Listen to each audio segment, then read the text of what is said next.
প্রজাতন্ত্র দিবসের ভোরে আনন্দপুরে বিধ্বংসী অগ্নিকাণ্ড। এক এক করে বেশ কয়েকটি কারখানায় আগুন ছড়িয়ে পড়ে।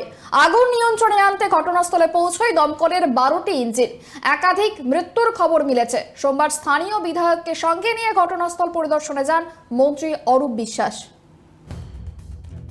আনন্দপুরের নাজিরাবাদ কার্যত যৌতুগৃহ।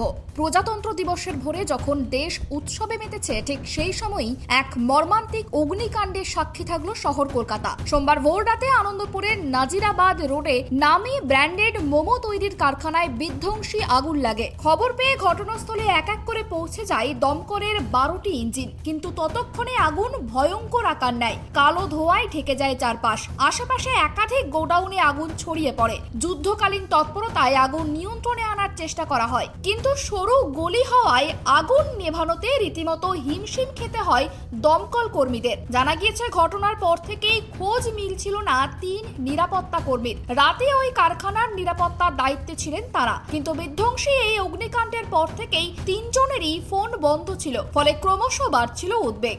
ফুলের কাজ করছিল, কাল রাত্রে এই ঘটনা নিয়ে মানে মারা গেছে আর কি। মানে দেখলাম আজকে সকালে এক্ষুনি দেখলাম ভিতরে সব লাইন হয়ে সব মারা গেছে। সব খুঁজে পাওয়া যাচ্ছে, মাথাটা সব দেখা যাচ্ছে। তো 5 দিন আমরা ঘুরে দেখলাম। শ্বশুর মশাই নাইট এখানে ছিল ওই ফ্যাক্টরি মোমোতে, সেখান থেকে বেরোতে পারেনি।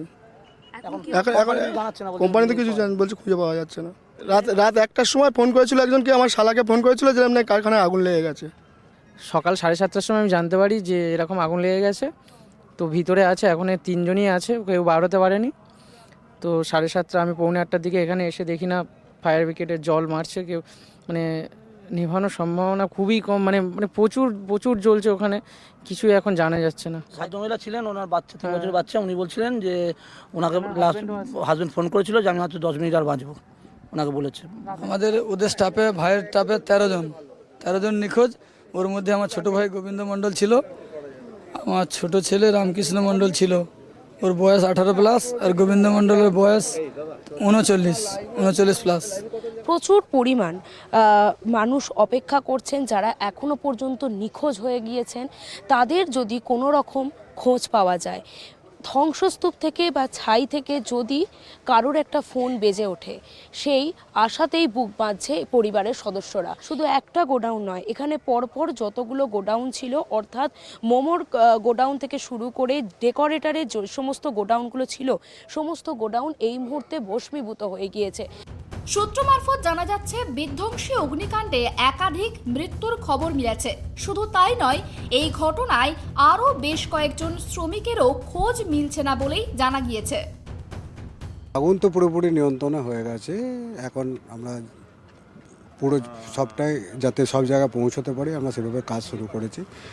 যেহেতু টোটাল টিন শেডটা কোলাপস হয়ে গেছে, ওটা আমরা কাটিং করে ঢুকছি।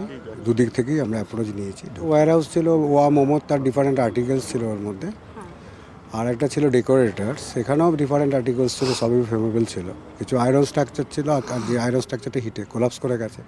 ওদিকে ওয়ার্কশপের একটা পার্ট আমরা সেভ করে দিয়েছি, এদিকে আশ্রমটাকে সেভ করে দিয়েছি। এখন যেটুকুর মধ্যে আছে, আগুন আর কিছু নেই, কিন্তু এখন আমাদের সব জায়গায় পৌঁছতে হবে। একাধিক কারখানা সম্পূর্ণ ভস্মীভূত। পুড়ে গিয়েছে কারখানায় থাকা বাইক সহ সরঞ্জামও।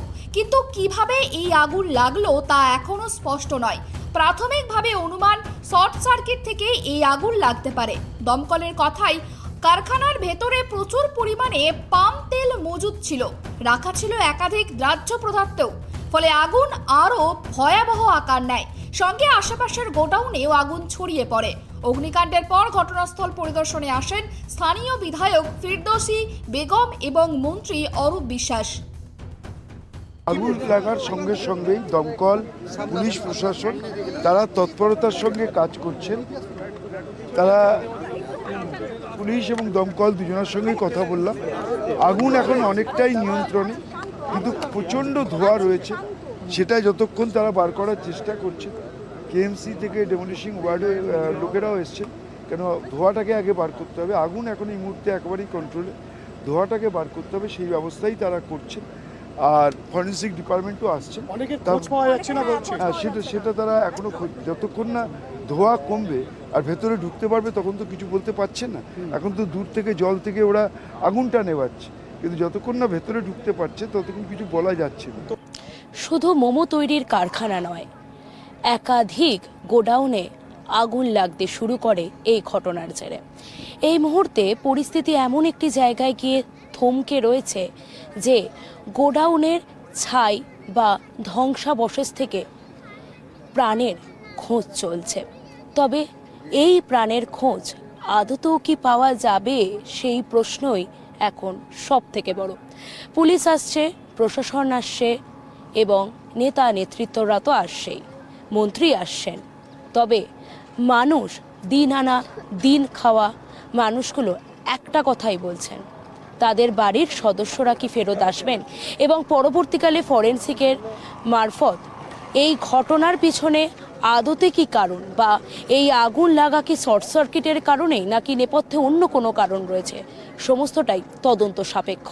ক্যামেরায় সূর্য শঙ্কর অধিকারীর সঙ্গে সুকৃতি ভট্টাচার্যের রিপোর্ট, KTV বাংলা, আনন্দপুর।